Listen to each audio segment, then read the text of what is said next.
adik-adik prestasi Senden. Selamat pagi. Selamat pagi.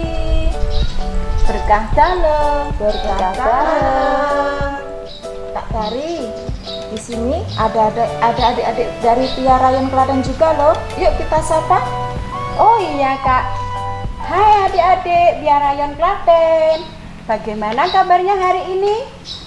Semangat dan ceria bersahabat. Ea ea ea ea. Betul sekali Kak. Dan kita nggak berdua saja loh. Ada kakak-kakak yang lain. Ada kakak Nuni. Ada kakak. Hai, selamat pagi. Saya Kakak Nuni. Ada kakak Nita. Halo adik-adik, semangat pagi dan tetap sehat. Ada kakak Dari. Halo adik-adik, selamat pagi, berkah dalam. Ada siapa lagi ya Kak? Oh iya Kak, hari ini ada Kak Bisani. Halo adik-adik, saya Kakak Is, selamat pagi, berkah dalam. Ada Kak Titi. Hai. Dan ada Kak Heni. Halo adik-adik, selamat pagi, berkah dalam. Semua bersemangat sekali ya Kak. Nah, supaya lebih bersemangat, bagaimana kalau kita ajak adik-adik bernyanyi? Setuju adik-adik, yuk kita bangkit berdiri. Kita menyanyi dan memuji Tuhan.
Adik-adik yang terkasih, kita selalu diberkati oleh Tuhan Yesus kapanpun dan dimanapun kita berada.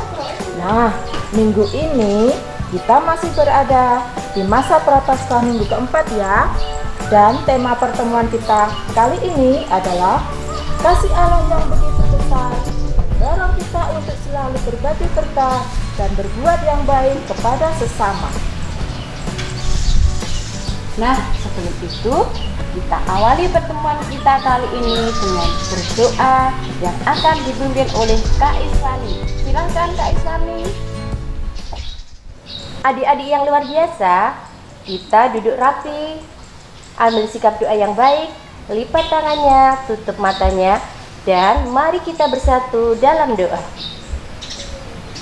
Dalam nama Bapa dan Putra dan Roh Kudus, amin. Bapa yang Maha Baik, kami berterima kasih atas berkat dan penyertaan-Mu bagi kami semua. Kami bersyukur karena meski kami berada di rumah kami masing-masing, kami masih boleh bersama-sama memuji dan mendengarkan firman-Mu dalam pertemuan via online ini.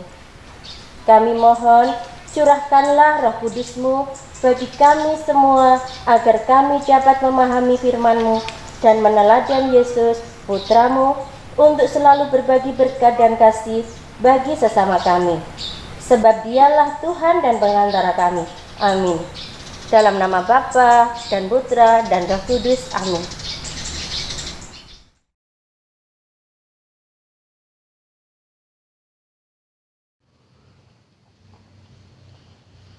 Bacaan hari ini diambil dari Injil Yohanes bab 3 ayat 14 sampai dengan 21. Sekali peristiwa, Yesus berkata kepada Nikodemus yang datang kepadanya pada waktu malam,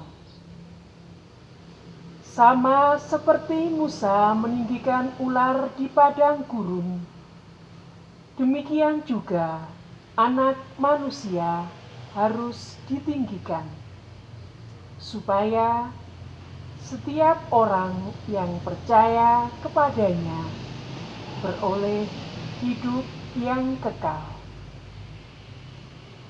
Karena begitu besar kasih Allah akan dunia ini, sehingga Ia telah mengaruniakan anaknya yang tunggal, supaya setiap orang yang percaya kepadanya tidak binasa, melainkan beroleh hidup yang kekal.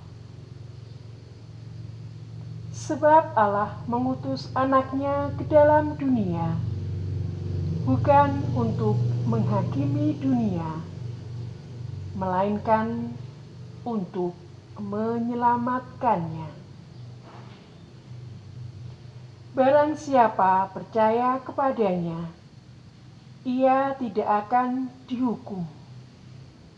Tetapi barang siapa tidak percaya, ia telah berada di bawah hukuman, sebab ia tidak percaya dalam nama Anak Tunggal Allah.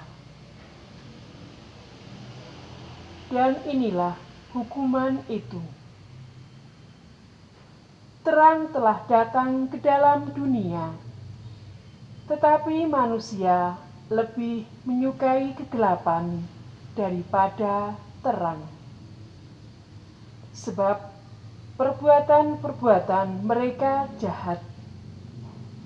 Sebab barang siapa berbuat jahat, ia membenci terang dan tidak datang kepada terang itu, supaya perbuatan-perbuatannya yang jahat itu tidak nampak.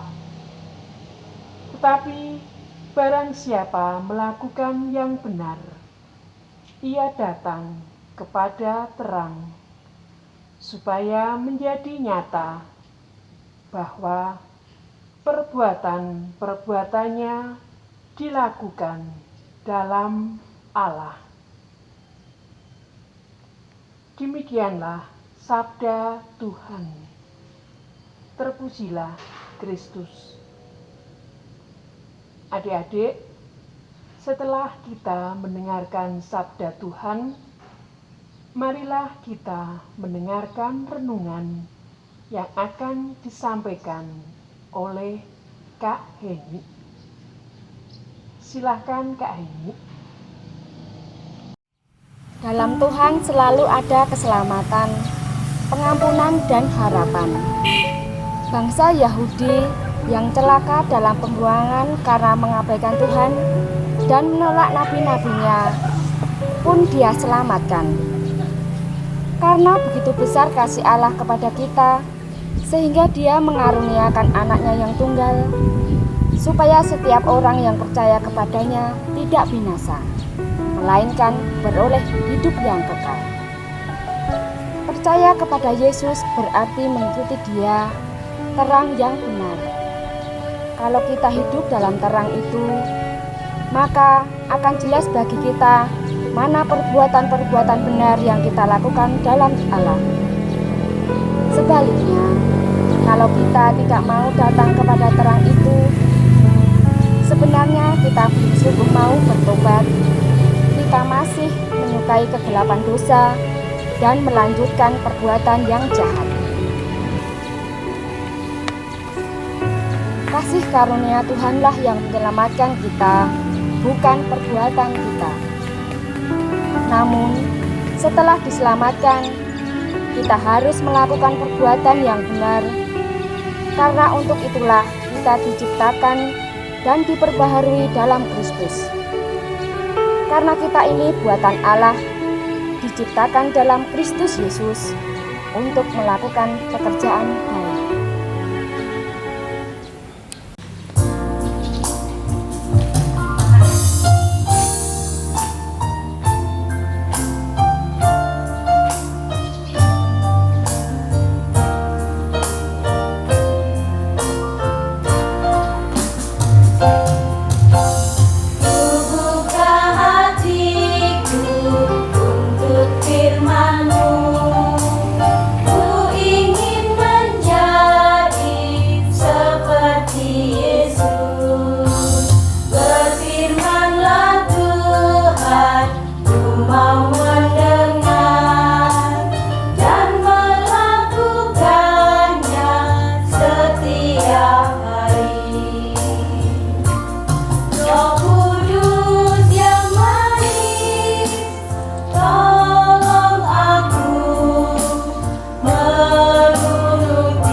Adik-adik, setelah adik-adik memuji Tuhan, mendengarkan firman Tuhan, juga mendengarkan renungan tadi, adik-adik gimana rasanya? Senang? Puji Tuhan. Adik-adik sekarang tanggal berapa ya? Oh ya, 14 Maret. 14 Maret itu di dalam gereja Katolik diperingati sebagai Hari Peringatan Santa Pelindung Santa Matilda. Adik-adik ada yang mempunyai nama Santa Pelindung Santa Matilda? Oh ya, ada, puji Tuhan. Oh ya, yang di sana juga ya. Adik-adik semua tahu nggak siapa Santa Matilda itu? Kalau adik-adik belum tahu, saat ini kakak akan menceritakan siapa Santa Matilda itu. Duduk semua ya, dengarkan ya. Santa Matilda lahir kira-kira pada tahun 895. Menikah dengan Henry pertama, putra Adipati Saxon, yang menjadi Raja Jerman pada tahun 919. Tuhan menganugerahkan 4 anak yang cerdas-cerdas. Otto, anak pertama, menjadi Kaisar Jerman dan Kaisar Romawi Suci. Lalu Henry menjadi Adipati Bavaria. Bruno menjadi Uskup Agung di Cologne dan kemudian dihormati oleh gereja sebagai orang kudus. Geberna menikah dengan Raja Louis keempat dari Perancis. Ketika suaminya meninggal pada tahun 936, Matilda membaktikan dirinya kepada karya-karya cinta kasih. Ia lebih banyak memperhatikan kehidupan rohaninya. Ia mendirikan biara-biara di Nordosen, Quedlinburg, dan Egern. Anak-anaknya Henry dan Otto sering memarahi ibunya karena sangat banyak memboroskan harta kekayaan untuk membantu orang-orang fakir miskin. Meskipun demikian, mereka tetap menghormati Matilda, ibu mereka. Hal ini terlihat dengan tindakan Otto terhadap ibunya. Ketika Otto pergi ke Roma untuk dimahkotai sebagai Kaisar Roma, ia menyerahkan kekuasaan kerajaan Jerman kepada ibunya. Matilda memimpin kerajaan Jerman hingga kematian pada tanggal 14 Maret 968 di sebuah biara yang didirikan di Quedlinburg. Terima kasih adik-adik telah mendengarkan kisah tentang Santa Matilda. Acara selanjutnya membuat kreativitas dengan Kak Titis dan Kak Nita. Monggo silahkan. Adik-adik yang manis, masih semangat ya mengikuti pertemuan online kita kali ini? Ya, semangat Kak, tetap semangat. Iya, tadi kita sudah mendengarkan firman Tuhan, kita sudah merenungkannya. Sekarang Kak Titis dan Kak Nita mau mengajak adik-adik untuk membuat kreativitas. Kreativitasnya apa ya Kak ya? Kita akan membuat pohon kebaikan. Wah, apa itu ya pohon kebaikan ya? Penasaran pasti. Kita simak sama-sama ya. Nah, pohon kebaikan itu ini contohnya yang sudah jadi. Oh, cantik sekali Kak Titis yang buat. Iya, ini ada. Di sini ada bunga-bunga. Kemudian ada tulisannya. Merawat tanaman, berbagi pada orang tua. Nah, pohon kebaikan ini berguna untuk mengingatkan kita untuk selalu berbuat baik kepada sesama, ya kan Kak? Iya, bisa juga diganti dengan misalkan ini gambar mobil. Bisa Kak? Bola? Bola juga bisa ya Kak ya. Kalau yang cowok bikinnya bola Kak, jangan bunga semua Kak. Oke, siap. Iya. Nah, nanti bebas ya adik-adik mau membuat gambar apa. Dan nanti niat kebaikannya juga macam-macam ya Kak ya. Wah, banyak sekali. Iya, ini ada berbagi. Tidak berbohong Kak. Oh Siapa iya, yang suka jujur berbohong? berarti ya. Iya. Jujur, terus berani. Ya, tidak membantah orang tua. Nah, betul, menurut ya. Menurut sama Dulu orang adik-adik tua. yang suka berantem dengan adik, ayo apa?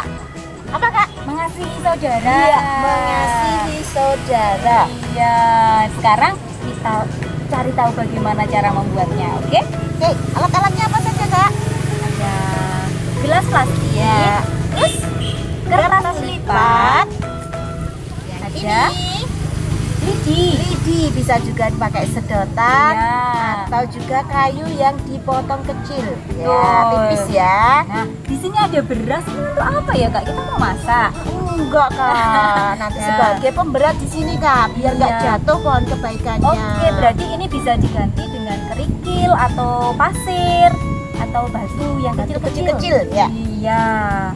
Terus ada lem, ada pensil atau bolpen. Ada apa lagi? Double tip. Ya, ada gunting juga dan kapas. Kapas. Sekarang kita buat sama-sama ya. Pertama, gelasnya kita isi Dengan pemberat. Ya, bisa diganti dengan pasir. Batu ya Kak. Ya, atau batu kecil. Yang kedua. Kemudian, kita kasih kapas atasnya. Nah, supaya lebih cantik kapasnya ini bisa diberi warna loh adik-adik ya. Bisa warna merah berani. Iya, Bisa warna-warni betul. juga, pelangi juga bisa ya Kak, lebih cantik ya. Yes. Nah, kita kasih kapas untuk nanti menancapkan bijinya. Nah, setelah itu kita buat gambarnya ya Kak ya. Silahkan Kak Titis bikin buat gambarnya. Ya, coba mau bikin bola saja lah. Bola ya Kak, yang muda ya Kak ya. Oke, betul. Kak Nita mau bikin apa nih? Kita bikin ya adik-adik ya. Bola. Kita bikin lingkaran Bola. saja. Oke. Nah, tak bantu potong. Biasanya gambarnya Ya. ini ya. Ya. Kami potong Kak. Oke. Bunga Kak. Ya. Coba yang cewek pengen bunga. Bikin bunga ya adik-adik ya. Nih, bikin bunga. Nah, setelah itu kita potong. Nah, di sini sudah ada bunga yang sudah jadi. Adik-adik tinggal tuliskan niat kebaikannya yang mau dilakukan. Misalnya tadi apa ya? Jujur. Ya, kasih jujur Kak. Jujur. Nah, sudah ya. Sekarang kita tempelkan di sini pada lidinya dengan menggunakan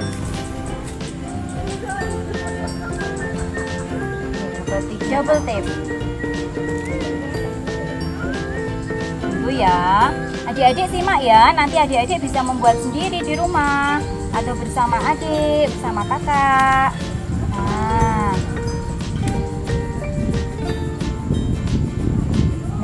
seperti ini, tinggal kita tancapkan di sini. Yes, ya. Cantik ya Kak ya? Betul. Nah, adik-adik, pohon kebaikannya ini nanti bisa menjadi hiasan Kamar ya Kak? di kamar, di meja belajar, atau di samping tempat tidur juga bisa, untuk selalu mengingatkan kita setiap hari untuk berbuat baik. Nah, itu caranya. Nanti adik-adik buat sendiri di rumah ya.